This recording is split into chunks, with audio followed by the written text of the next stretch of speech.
Hello, everyone, and welcome to the Patient Provider Partnership Program. I'm Frances, and I'm happy to see you again for another session. Remember that during the sessions, you can feel free to pause by clicking on the center of the video. That way, if you need to catch up, rewind, or take a break, you're welcome to pause and come back and play when you're ready.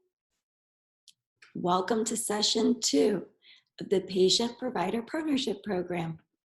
I'm Frances, and I'm excited to have you here for the second session of our program. This session is about communication and asking questions. Let's get started. Communication is a very important tool.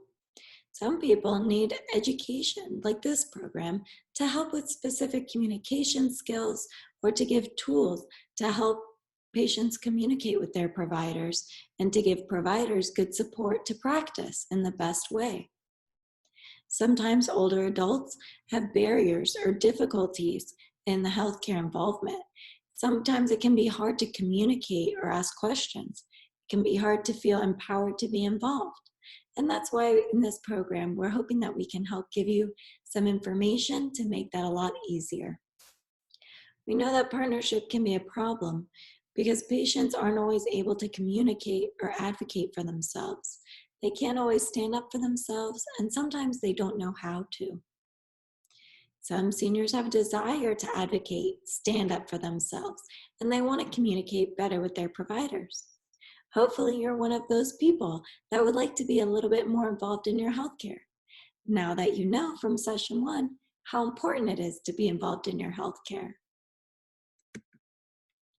There's many forms of communication. We can start with the photo. You see here Mrs. Heath, the director of Shell Suite Community Resource Center. She's communicating just with this photo and her body language. She's got a big thumbs up showing that she's doing well and approving of our program, and a big smile that's welcoming and friendly. This is showing different types of communication. There's also written communication with taking notes or having printouts, verbal when we're talking and discussing, and the physical like Mrs. Heath.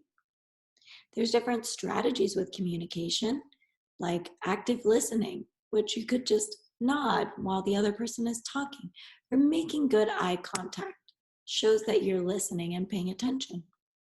Asking questions is a great form of communication and keeps the conversation going, making sure that everyone is understanding what's going on and being talked about. Collaborative conversations are another form of communication, where both people are involved and kind of talking with a back and forth. Eye contact, as I mentioned, is a great way to show that you're paying attention and listening. It's good to keep eye contact, but remember, sometimes people feel a little bit uncomfortable if it's too much. So you can gauge what you need to do and how your body language should be when you're communicating with your provider. I want to make sure that you can make your voice heard.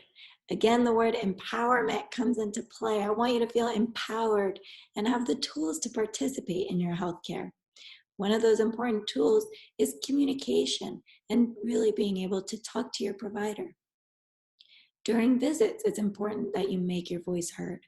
We can ask questions, repeat the plan or what you think the provider said to make sure that you understood correctly.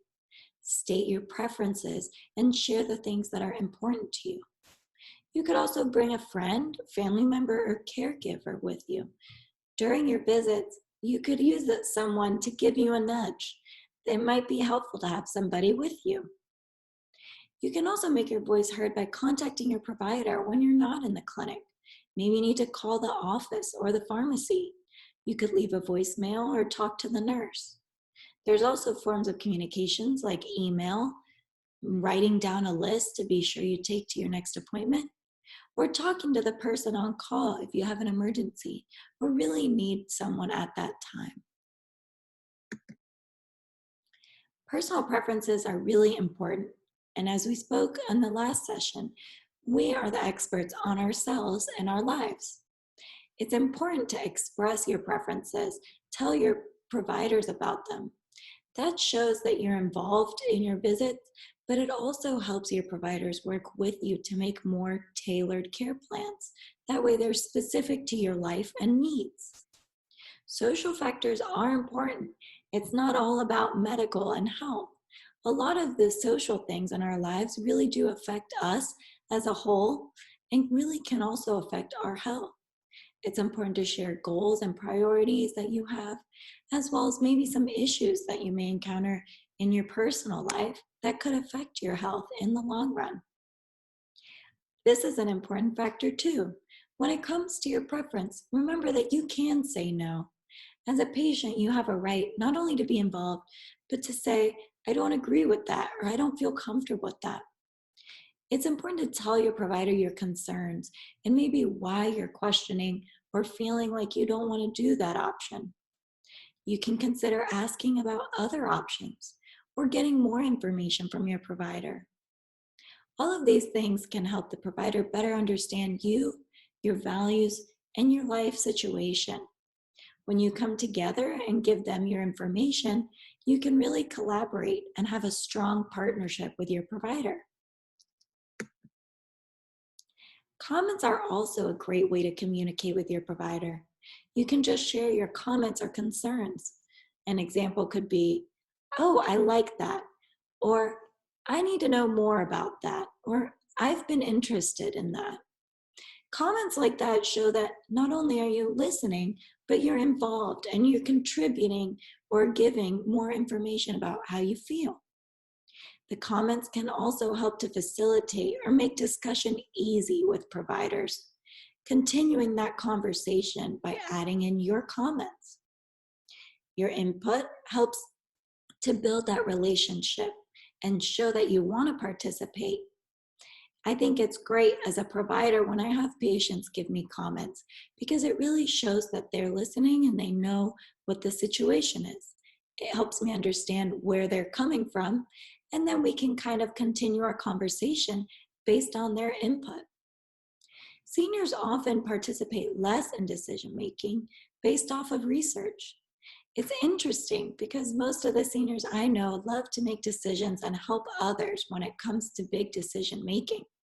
I want to make sure that you feel like you have the information and the empowerment to not miss out on your role and to be involved in not only decision making, but also strong communication with your providers and letting them know where you stand. Other interesting research for older adults is that seniors take a shorter amount of time to make decisions. That's great news because it shows that once you have the information and the partnership, you don't need a long time. Often just information in order for you to make a great decision. I wish I was a little more decisive, but I might have to wait to get a little wiser and older first.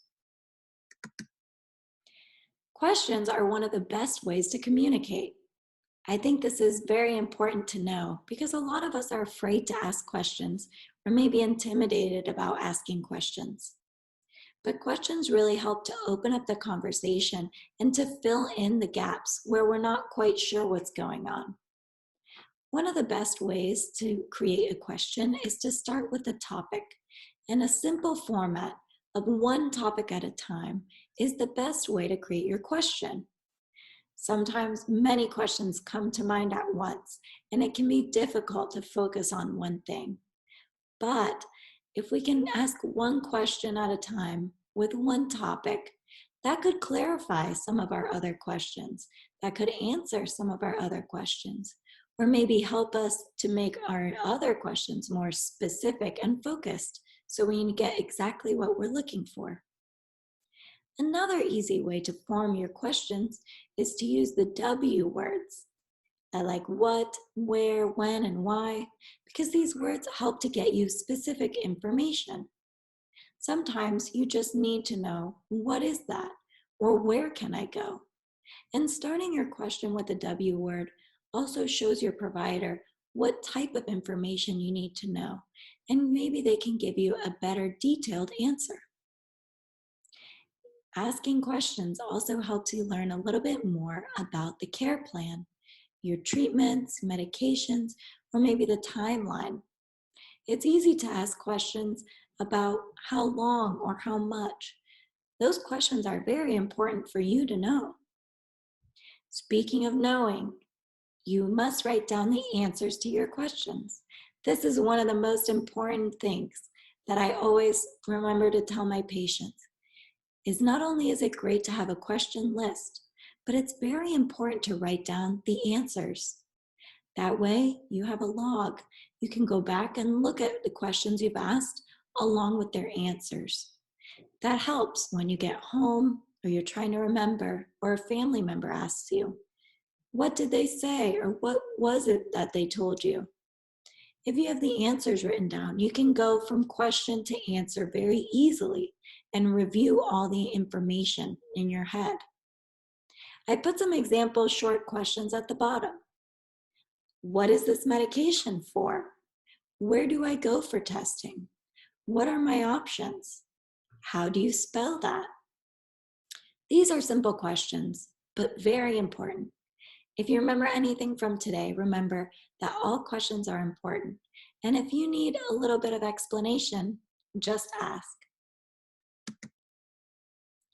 Prompt lists are an interesting way that I found can really help patients with asking questions. A prompt list gives a list of example questions that patients can ask for better communication during their visits. Research shows that these prompt lists actually help patients not only participate in their care, but gather the appropriate information that they need to make sure that you're getting the specific information that you really want about your healthcare. The prompt list can relate to physical or social parts of life. Again, not all just medical, but also focusing on those life factors that affect our health. I think prompt lists are a great tool that can help patients think about questions and maybe the order of the questions. Sometimes you can start very broad and get more specific. I have an example of that with the prompt list at the bottom. It's an example of when you have a high hemoglobin A1C. This shows a high blood sugar over the past 3 months. And usually we test this to see if people are diabetic, could be diabetic, or if they are diabetic, are they taken care of and are they having proper management? So let's say for the first time, somebody comes in and has a high hemoglobin A1C. A question list could start with, do I have diabetes? Then maybe, what lifestyle changes could I make? Then the next question could be, what are my treatment options? So as you see in this example, how we kind of start broad, and then we start thinking, how can we deal with this problem, or what are the next steps? It's nice to have questions in a good order that helps your brain kind of follow through the natural process. All right, it is time to take a break. This is a quick video of myself and Ms. Rawls. I hope you enjoy it. Please feel free to pause the video by clicking in the center of your screen. Go ahead and take a walk, grab a snack or a drink of water, and I'll meet you back here when you're ready to continue. Let me play you this quick video of myself and Mrs. Rawls. Gang, it's time to take a break. Go get some water, grab a bathroom break, and come on back. We'll see you soon. See ya. All right, guys, feel free to pause the video by clicking in the middle. Take your break, and when you're ready, play it. Click in the middle. I'll be right here to finish session 2. Hi, everyone, and welcome back from your break. Let's continue on with session 2. We'll start with a practice discussion, but before we start the practice, I'd like to do a quick review. Let's remember that it's important to make comments, express your concerns and your preferences. Start with a discussion. Maybe ask some questions, and you can use a prompt list if you find one online that works for you to help organize your questions or get you started with what good questions would be. The next photo stories are going to show some relatable situations between patients and providers. We can look at them to see how they communicate and what could be done differently or what they did well. Let's look at the first example, starting with the picture. At the top, The doctor is giving some comments to the patient. He's saying, tired, pale, and dizzy. Maybe you suffer from hypothermia. The patient says, hypopho who? That's a strange word. Then he says, sorry, what I mean is that I need to check your hemoglobin in your blood. Hemoglobin is another strange word, and we can tell she's confused. The third box, she's thinking, I haven't a clue what he's talking about. Would it be silly to ask? Now, in this session, we've talked about the importance of asking questions and what a good tool for communication questions really are. It's important to ask questions when you need more information or when you need some clarification. So this would be a great point for her to ask a question and really get more understanding about what those words are. She says, Doctor, this is all double Dutch to me. Could you explain it again in words of one syllable? He's very nice in the last square saying, oh, he's silly.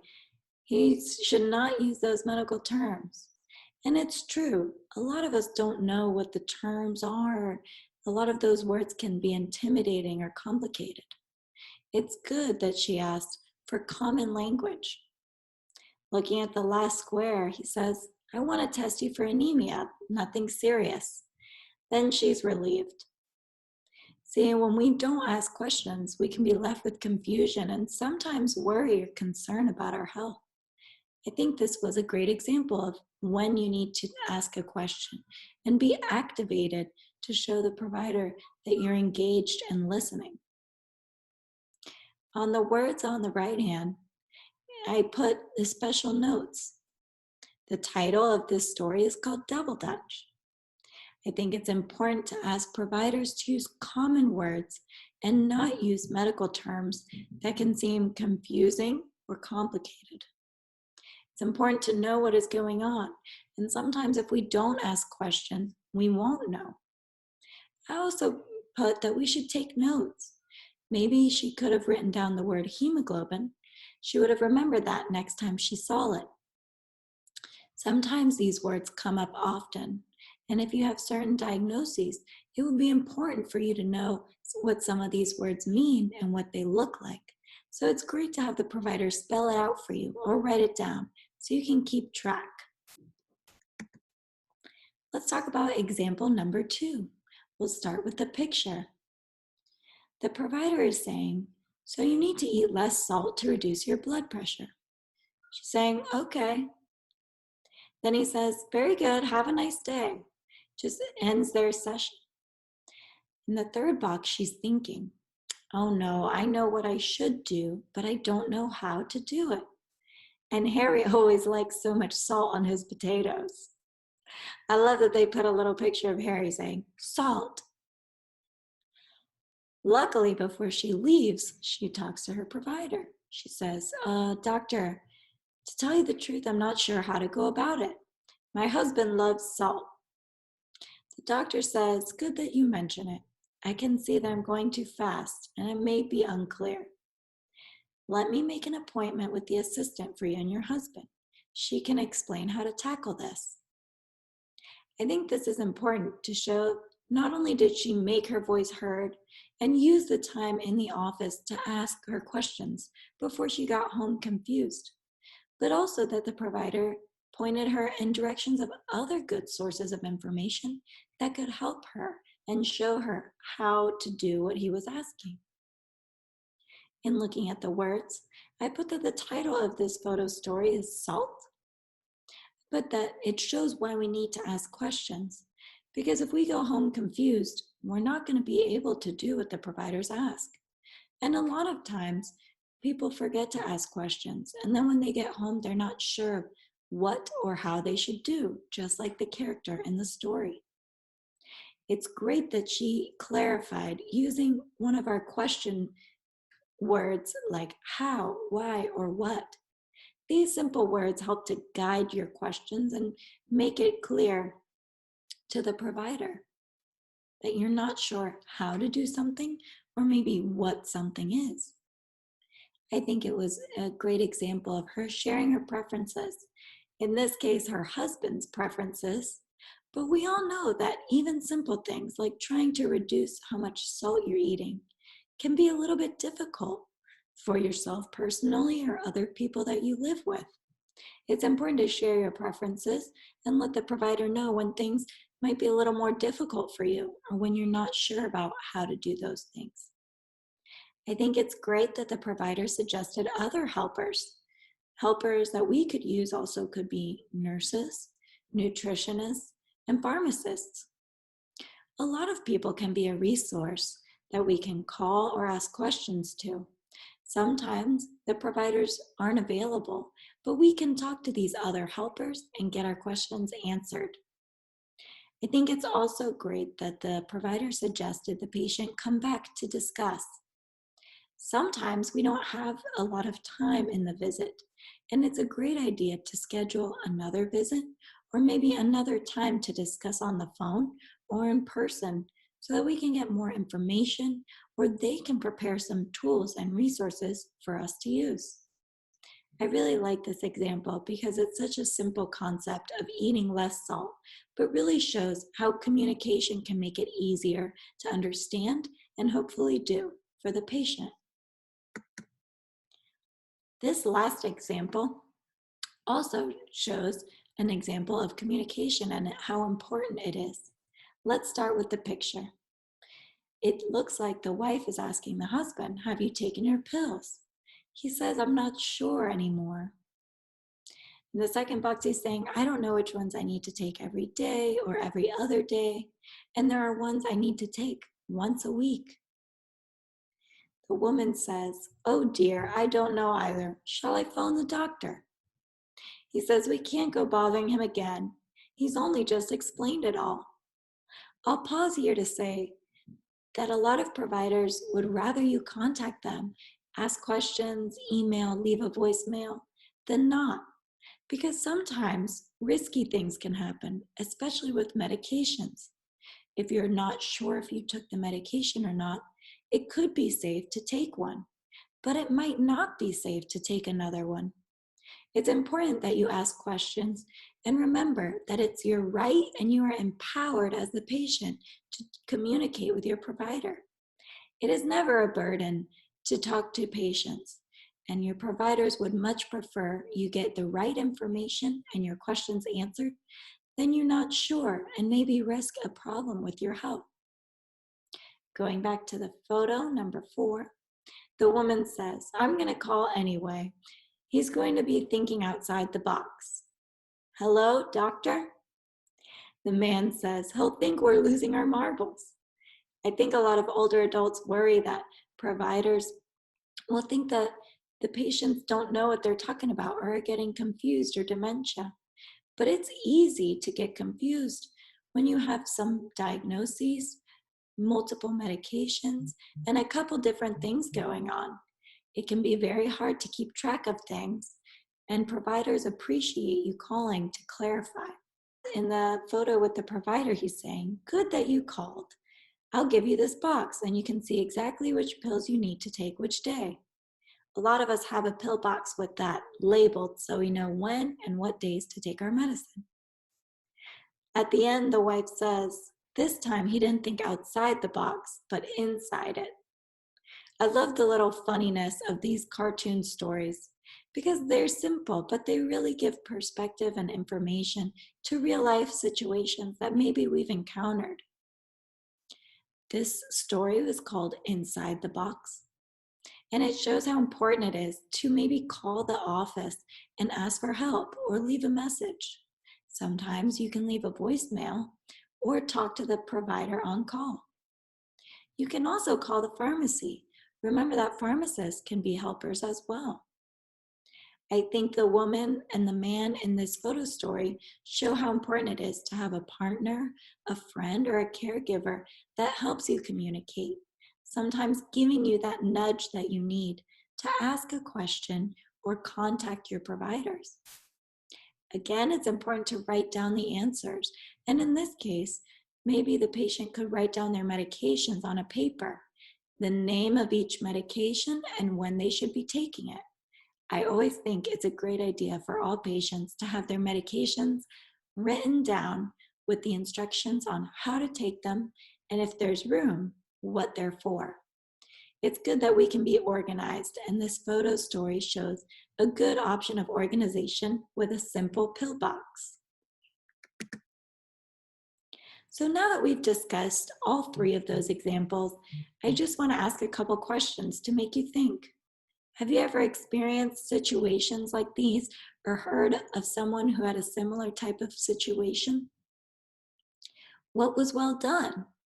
I think we talked about the communication examples in the photo stories of writing things down, of asking questions, of making sure that you have the provider use simple terms, and sometimes calling or going to a provider for answers. It's important to provide comments and preferences, just like we heard in the stories, to ask questions and organize your questions and answers. Having good body language is also important. You could tell in the little comic book photos that sometimes the patients were feeling confused or concerned. We do that too sometimes. If you're feeling concerned or confused, that's a clue that you need to ask a question or make a comment and say, "Excuse me, I'm feeling confused. I'm feeling overwhelmed." Whatever you're feeling, you should share just to make sure the provider understands that. In case they don't see your body language, they'll hear you stand up and make your voice heard. I love the example of calling to make an appointment to discuss or to clarify information. Remember, you can call your provider's office or sometimes pharmacy as well.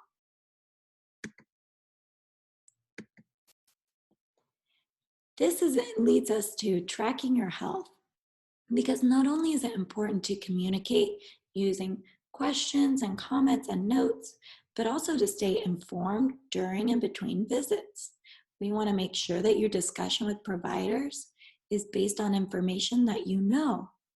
If you don't know what's going on, it's very hard to be involved in your care, and it's hard to really give your opinions or make decisions.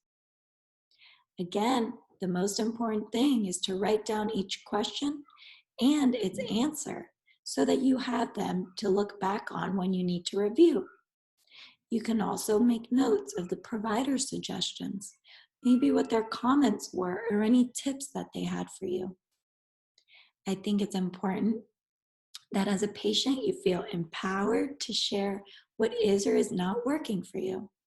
You can give those comments to the provider, and maybe they have other options that could suit your life better. Lastly, keeping track of changes and updating your notes about your healthcare help you to not only be involved, communicate better, but also guide you to fill in those gaps and make sure that you have the entire picture about your health. You know all the information you need so that you can take good care of yourself and you can have that patient-provider partnership relationship. Remember, I am Frances, and I am always happy to answer questions or give you more information. If you'd like to practice or ask me questions, feel free to contact me anytime.